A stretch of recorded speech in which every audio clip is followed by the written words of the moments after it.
হৈ আজি ৰাতিপুৱাই আমাক নিৰ্দেশ দিলে বিভাগীয় আমাৰ মুখ্য অভিযন্তা আমি আহিলোঁ। স্থানীয় বিধায়কে কালি ৰাতিয়েই বানপানীৰ আমাৰ এটা টেকনিকেলি আমি গম পাই থাকোঁ ক'ত বৰষুণ হ'ব পাৰে বা এনেকুৱা ধৰণৰ পৰিৱেশ হ'ব পাৰে।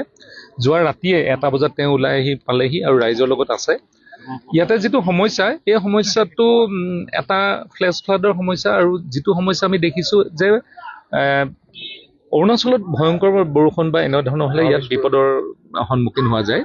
আৰু যোৱাকালি ডাৱৰ বিস্ফোৰণ হোৱাৰ পিছত বা নেপকৈ পানী খোলাৰ পিছতো আমাৰ জিলা প্ৰশাসন আমি হস্তম হৈ আছিলোঁ আৰু এতিয়াও আমি হস্তম হৈ আছোঁ যাতে মাটি সম্পত্তিতকৈও মানুহৰ জীৱন আমি যাতে সুৰক্ষা কৰিব পাৰোঁ।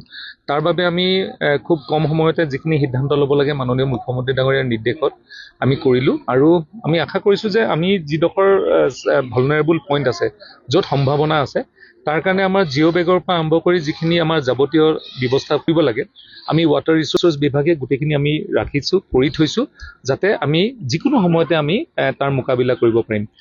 মাননীয় মুখ্যমন্ত্ৰীৰ নিৰ্দেশত আমি এই গোটেই কামখিনি কৰিছোঁ আৰু ৰাইজৰ ইয়াত দেখিছোঁ যথেষ্ট সহযোগিতা আছে আৰু যিখিনি আমাৰ কাম আছে অহা বছৰৰ ভিতৰত আমি কামখিনি কৰি নদীখন যাতে ভিতৰলৈ আৰু সোমাই আহিব নোৱাৰে তাৰ ব্যৱস্থা আমি গ্ৰহণ কৰিম।